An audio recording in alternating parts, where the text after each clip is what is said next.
शिक्षा की समजावणं निवड तुमची आहे पालकांनो.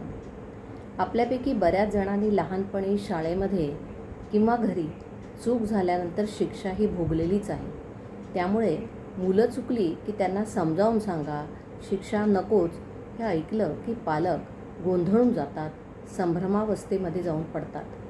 कोणत्या आईवडिलांना असं वाटतं की आपल्या मुलांना शिक्षा करावी, त्यांचं मन दुखवावं, त्यांचं शरीर भावना दुखवाव्यात, त्यांना शिक्षा करावी किंवा त्यांच्या मनामध्ये भीती निर्माण करावी, असं कोणत्या तरी पालकाला कधी वाटेल का? तर नाही वाटत. पण मग मुलं ऐकत नाही, त्याचं काय करायचं? काही पर्यायच उरत नाही हो. आणि हे पालकांचं म्हणणं देखील अतिशय रास्तच आहे. तरीही शिक्षा केल्याने आपला हेतू जो आहे तो साध्य होतो का, हा विचार आपण करूयात पालकांना. आपण जेव्हा मुलांना शिक्षा करतो तेव्हा बाहेरून फक्त त्याचं वागणं दिसतं, पण आतमध्ये त्याच्या छोट्याशा मेंदूमध्ये खूप काही चालू असतं. जेव्हा मुलांना आपण ओरडतो त्यावेळेला किंवा त्यांना आपण जेव्हा धमकावतो किंवा शिक्षा देतो तेव्हा नेमकं काय होतं, तर मुलांच्या मेंदूला आपल्याला या माणसापासून धोका आहे याची जाणीव होते. मेंदूचा जो भावनांचा भाग असतो, ज्याला ॲमिग्डाला असं म्हणतात, तो पटकन सक्रिय होतो आणि तो मुलांच्या शरीराला सांगतो की सावध राहा. मग त्यांच्या शरीरामधला ताण वाढतो, हृदय वेगाने धडधडतं आणि तुमच्या शिक्षेला मुलं प्रतिसाद काय देतात, तर एक तर गप्प बसतात, नाहीतर तिथून पळून जातात, नाहीतर तुमच्या शिक्षेला तोंड देतात.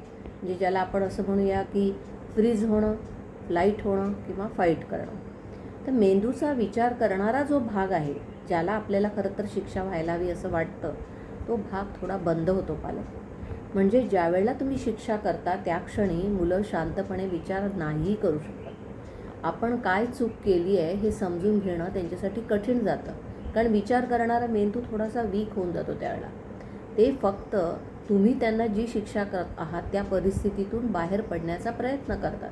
म्हणूनच आपण जेव्हा शिक्षा करतो तेव्हा मुलं कधी कधी गप्प बसतात, कधी रडतात, तर कधी चिडचिड करतात.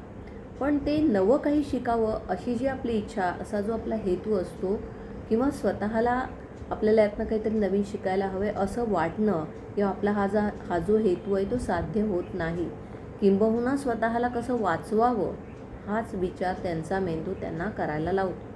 त्यामुळे ज्यावेळेला मुलं चुकतात त्यावेळेला थोडं थांबूया, थोडं शांतपणाने बोलूया. मग मुलांचा विचार करणारा जो मेंदूचा भाग आहे थोडासा सक्रिय होईल.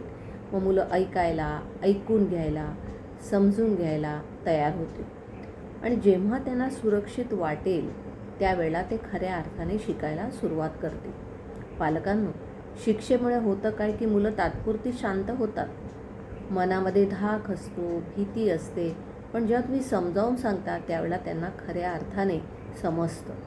पालक म्हणून आपल्याला फक्त वागणं नाही बदलायचं आहे, तर त्यांच्या मेंदूला देखील सुरक्षित आणि समजूतदार बनवायचं आहे.